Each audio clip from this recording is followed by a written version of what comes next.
요셉의 형들은 청지기의 안내로 이제 애굽의 총리 집에 초대되어 옵니다. 요셉이 정오가 되자 집에 돌아와서 다시 형들과 요셉의 만남이 이루어지게 됩니다. 요셉은 가장 먼저 아버지 야곱의 안부를 묻습니다. 27절 말씀 볼까요?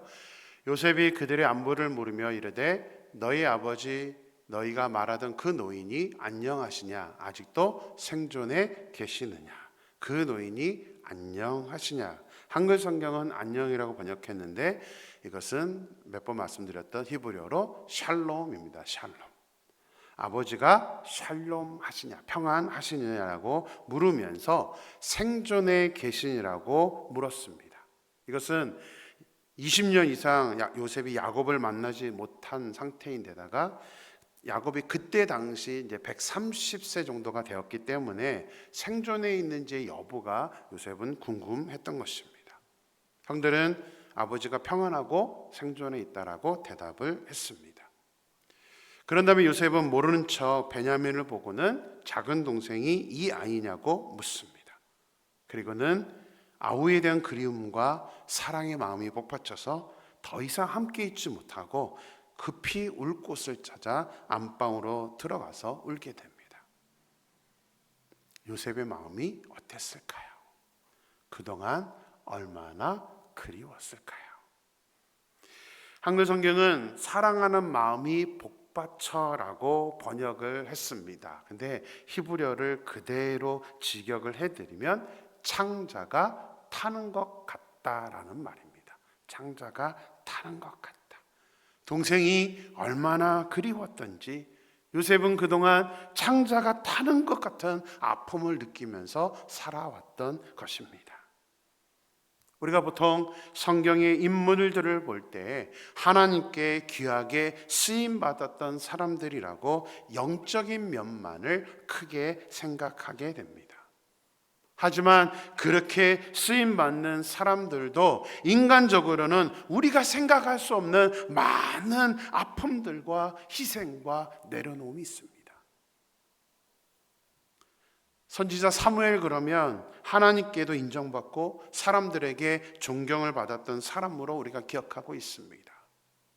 하지만 인간적인 면에서 사무엘을 보면 어떨까요? 사무엘은 2살 때에 어머니와 헤어져서 자신의 의지가 아니라 어머니가 나실인으로, 그것도 평생 나실인으로 헌성원을 한 덕분에 사무엘은 어머니와 떨어져서 생활을 하게 됩니다. 또 나실인이기 때문에 여러 가지 제약을 받으면서 생활을 했습니다. 성경에 나오는 나실인들은 부모가 사역을 하든 스스로 사역을 하든 특정 기간 동안에만 구별된 사람으로 지내게 됩니다. 하지만 사무엘은 평생 나실인으로 살았습니다. 자, 민수기 6장을 보면 나실인에 대한 규정이 나옵니다. 우리 6장 2절, 3절, 2절 말씀 같이 보겠습니다. 이스라엘 자손에게 전하여 그들에게 이르라. 남자나 여자가 특별한 서원 곧 나실인의 서원을 하고 자기 몸을 구별하여 여호와께 드리려고 하면 포도주와 독주를 멀리하며 포도주로 된 초나 독주로 된 초를 마시지 말며 포도즙도 마시지 말며 생포도나 검포도도 먹지 말지니. 나실인으로 서원한 기간에는 포도주, 포도즙 그것뿐만이 아니라 생포도, 검포도까지도 먹지를 못합니다. 포도는 이스라엘 그 지방에서는 특산품이기도 하지만 이스라엘 사람들이 가장 흔하고 가장 많이 먹는 과일입니다. 근데 사무엘은 평생 나실인이었기 때문에 태어나면서부터 먹는 것에 제한을 받아서 평생토록 포도와 관련된 것은 그 어떤 것도 먹어보지를 못했습니다. 엄청난 내려놓음이죠. 그래도 음식에 대한 제한은 어느 정도 견딜 수 있습니다. 하지만 어머니에 대한 그리움은 어린 사무엘에게 견디기 쉽지 않은 고통이었을 것입니다. 여러분 잘 생각하세요. 2살. 요셉도 마찬가지입니다. 물론 후에 요셉은 아버지의 형제들을 만나서 함께 살게 되긴 하지만 17세에 가족을 떠나서 지금 이 사건이 기록되어 있는 당시는 약 40세에 가까운 나이입니다. 23년 가까이를 지금 형들과 동생, 부모님과 떨어져 살고 있었습니다. 아무도 알지 못하는 그 애굽에서 얼마나 외로웠을까요? 그리고 이제서야 마흔이 다 돼서야 동생과 가족들을 만났으니 그 마음이 얼마나 아렸을까요? 하나님께 쓰임받는 사람들은 어떤 부분에서는 포기하고 희생해야만 하는 것들이 있습니다. 저 역시도 마찬가지였습니다. 제 아내의 오빠, 그러니까 저에게 형님인데요. 저희 형님은 저를 노골적으로 싫다라고 말합니다. 중국에 가서 사역을 하는 동안에 이제 어머니와 장모님을 위해서 제가 사진이나 동영상을 찍으면 페이스북에 올려서 일부러 이렇게 보여드렸습니다. 근데 아무래도 그 사역의 사진들이나 동영상은 대부분이 아내가 수고하는 장면이 많았습니다. 처음 저희가 중국에 가서 사역을 했던 곳은 산시성 서안이라는 곳이었습니다. 거기서는 아내가 매일 아침, 점심, 저녁 세 끼를 100명분이 넘는 학생들의 식사를 준비해 주었습니다. 거기서 1년 반 있은 후에 하남성 정저우라는 곳에 가서 이제 사역을 했습니다. 찬양학교를 설립을 했는데 이제 그때도 월요일부터 토요일까지 아내가 학생들 식사를 준비를 해 주었습니다. 그리고 저는 또 일 만드는 게 선수라서 갑자기 교회를 개척했습니다. 처음에는 한인교회를 개척했고 또 이후에는 중국인들 교회를 개척했습니다. 그랬을 때도 아내는 이제 주일까지도 음식을 만들어 주었습니다. 특히 중국인 교회를 개척했을 때는 1년 넘게 100여 명의 식사를, 그것도 요리 하나가 아니라 뷔페로 준비를 했었습니다. 많은 음식을 준비해서 한국 음식을 먹게 해줬고 뭐 때로 이제 중국 음식도 하게 했지만 교인들을 그렇게 섬겨 주었습니다. 자, 그러다 보니 형님의 입장에서는 동생 고생시킨다고, 특히 이 말이 마음에 많이 와닿았습니다. 요즘 어느 목회자가 사모를 저렇게 희생시키느냐, 요즘 어느 누가 저렇게 희생하고 이렇게 자신의 사역을 감당하느냐라고 저에게 마치 제가 아내에게 다 강요해서 일을 시킨 것으로 생각을 해서, 또 그렇지 않더라도 그것을 방치하고 있다라고 생각을 해서 노골적으로 저를 싫어했던 것입니다. 근데 아내만 힘든 게 아니죠. 저도 열심히 많이 했습니다. 정말 힘들게 사역을 했었습니다. 왜냐하면 앞에 서 있는 사람이 희생하지 않으면서 사람들에게 하나님은 이렇게 희생하기를 원합니다, 우리 헌신해야 됩니다라고 설교를 할 수가 없었기 때문입니다. 제가 하지 않으면서 하라고 강요하는 것은 잘못된 것입니다. 그리고 하나님의 일은 누구라도 사랑의 수고를 하지 않으면 일이 진행되지 않습니다. 물론 적당히 할 수는 있습니다. 그러나 제대로 더 기쁘게 모든 일이 감당되려고 그러면 반드시 헌신자가 있어야만 되는 것입니다. 예수님도 우리를 위해 당신의 목숨을 바쳐 희생을 해 주셨기 때문에 우리가 구원을 받게 된 것입니다. 절대 이것을 잊어서는 안 됩니다. 우리가 고난주간 부활절을 지나왔는데 그냥 기억하고 끝낼 게 아닙니다. 제가 설교했지만 믿음이 무엇인가? 믿음이 무엇인가? 진정한 믿음이 무엇인가? 우리도 예수님처럼 그렇게 희생하고 사랑의 수고를 하는 것이 믿음을 가진 사람의 모습이라는 것입니다. 압니다. 갈수록 사람들은 수고하려고 하지 않습니다. 하더라도 적당한 선에서만 하려고 합니다. 그것이 결코 하나님이 기뻐하는 일 아님을 우리는 인식해야 됩니다. 너무나 잘 알고 있는 말이죠. No cross, no crown.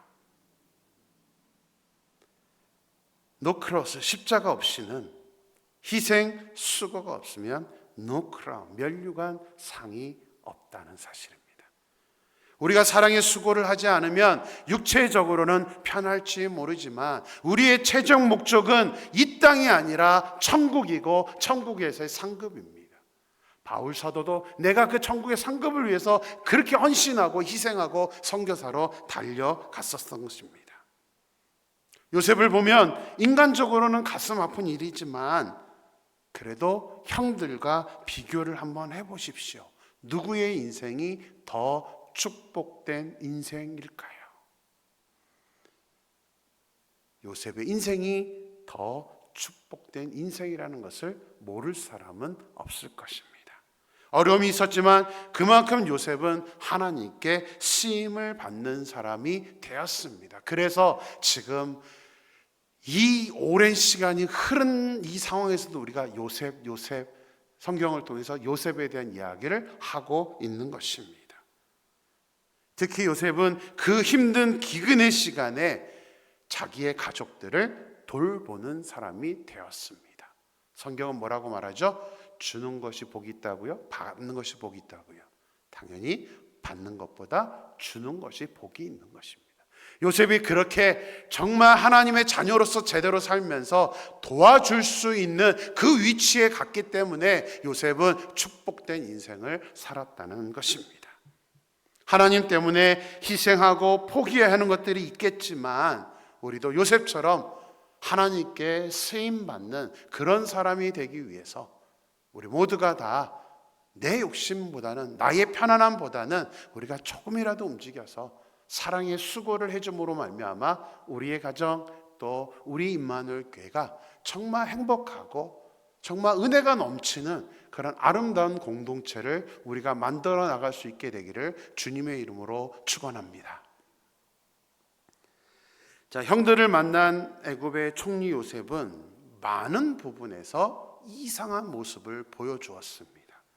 형들이 처음 곡식을 사러 왔을 때도 애굽의 총리가 직접 나와서 형들을 만나 주었지 않습니까?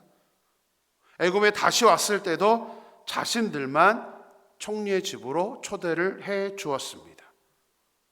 이야기를 하던 중에 갑자기 급하게 나가서 울고 돌아왔습니다. 물론 요셉이 물로 씻었겠지만 울고 나온 다음에 그 모습은 누구라도 울었다는 것을 알 수 있지 않습니까? 애굽 사람은 히브리 사람이 목축을 하던 사람이기 때문에 부정하게 여겨서 함께 식사도 하지 않습니다. 32절 보겠습니다. 32절 말씀입니다. 그들이 요셉에게 따로 차리고 그 형제들에게 따로 차리고 그와 함께 먹는 애굽 사람에게도 따로 차리니 애굽 사람은 히브리 사람과 같이 먹으면 부정을 입음이었더라.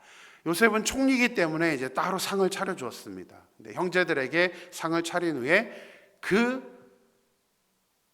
이 서빙을 하고 있는 옆에서 도와주고 있는 애굽 사람들도 따로 식사를 차렸습니다. 설명이 되어 있죠. 왜냐하면 애굽 사람은 히브리 사람과 같이 먹으면 부정하기 때문입니다. 그런데 요셉은 형들과 같이 있었습니다.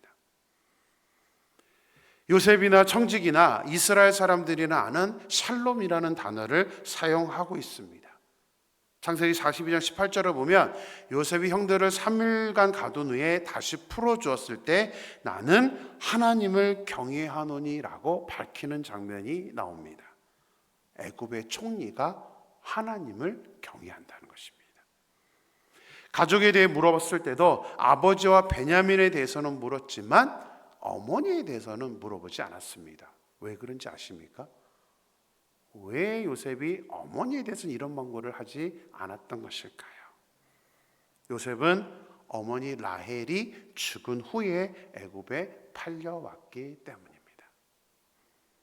이미 다 알고 있었습니다. 그 형들은 이상하게 생각했어야죠. 아버지 안부만 물어본다는 것은 뭔가를 안다는 것입니다.